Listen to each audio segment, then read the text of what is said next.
भारत कृषि प्रधान देश है, अधिकांश यहाँ जमींदार लोग, किसान लोग रहते थे। भारत माता ग्राम वासिनी, भारत माता का वास देखना हो तो गांव में ही देखा जाता था।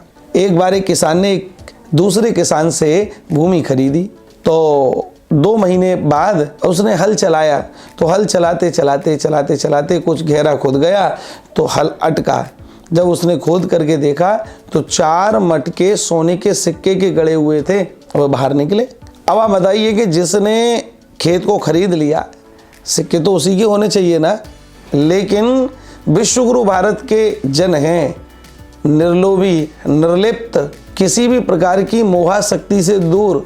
उस किसान ने उन 4 मटकों को उठाया और जिससे खेत खरीदा था उसके द्वार पर पहुंच गया और कहा, भैया तुमसे जो मैंने खेत खरीदा था तो उसमें ये 4 मटके सोने के सिक्के के निकले हैं, और निश्चित रूप से मैंने तो तुमको कीमत केवल खेत की दी है, इन स्वर्ण के सिक्कों की नहीं दी।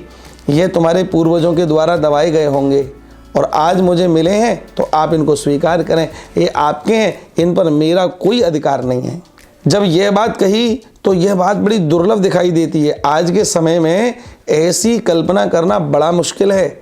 आज लोग पाई पाई के लिए लड़ते हैं, 1-1 इंच भूमि के लिए लड़ते हैं, जिस पैसे को, जिस भूमि को यहीं छोड़ के जाना है उसके लिए लड़ते हैं। अपने चरित्र को, अपने अनुशासन को, अपने व्यक्तित्व को दांव पर लगा देते हैं, माने उसको बिगाड़ देते हैं और इस धन की रक्षा करते हैं। मृत्यु के बाद इस धन का कौन दुरुपयोग करेगा, कोई किसी को नहीं पता। आश्चर्य की बात तो उससे और अधिक तब रही जब उस किसान जिसने खेत को बेचा था ये बात सुनी, 4 मटके मेरे खेत में निकले हैं, तो वह 2 कदम पीछे खिसक गया और हाथ जोड़ करके कहा, बोले भैया क्षमा करो, मैं खेत बेच चुका हूँ, अब उसमें सोना निकले या कोयला निकले उन सब पर पूरा अधिकार तुम्हारा है, मेरा कोई अधिकार नहीं है। बस इतना सुनना था कि उसने पुनः निवेदन किया, भगवान ये आपका, और दूसरा कहता ये आपका, माने दोनों में से उन सोने के सिक्कों को कोई स्वीकार नहीं कर रहा है। धन्य है हमारे भारतवर्ष के ऐसे जन जिनके मन में किसी भी प्रकार का धन के प्रति लोभ लालच नहीं रहा।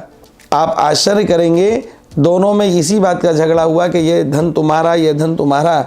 बात पंचायत में पहुंची, पंचों ने दोनों की बात को सुना और सुनकर के यही निर्णय लिया कि भाई जब तुम इस धन को नहीं रखना चाहते तब उस धन को विद्यालय बनवाने में, नहर खुदवाने में, कुआं खुदवाने में प्रयोग किया गया। अब आप अंदाज कर सकते हैं कि स्थिति क्या है, भारतवर्ष के लोग कैसे थे। तो विश्वगुरु भारतवर्ष के लोग ऐसे थे जिनके मन में पूर्ण रूपेण देश सेवा का भाव, अपने कर्तव्य के, अपने कर्म के प्रति निष्ठा थी और किसी भी प्रकार का लोभ लालच नहीं था। ऐसा भी हमने सुना है कि उस पंचायत में सिकंदर भी बैठा हुआ था। जब उसने देखा कि भारत में झगड़े होते हैं, किस प्रकार के झगड़े होते हैं, तो जब सुना तो सुनकर के माथा ठनक गया, दांतों तले उंगली दबा ली और सोचा धन्य है भारतवर्ष कि यहाँ के लोग झगड़े भी करते हैं तो एक दूसरे के हित के लिए करते हैं, अपने हित के लिए नहीं करते। ये परमार्थी लोगों का देश है, यहाँ स्वार्थी लोगों का काम नहीं है। इसलिए यदि हम लोग भी भारतवर्ष को पुनः विश्वगुरु के रूप में आज दर्शन करना चाहते हैं तो यह बात मेरी आप लोग स्वीकार करें और इस वीडियो को सबको भेजें, जिससे और लोग भी सुनकर के अपने बिगड़े हुए जीवन को सुधारें। हम लोग ऑफ ट्रैक चल रहे हैं, हम लोग ऑन ट्रैक आ जाएं और आकर के जब ऐसा जीवन बनेगा तो अपने आप भारत विश्वगुरु होगा और आप उस भारतवर्ष के ऐसे दिव्य जन कहलाएंगे कि संभवतः आपका इतिहास आने वाले समय में अगली पीढ़ियां पढ़ें।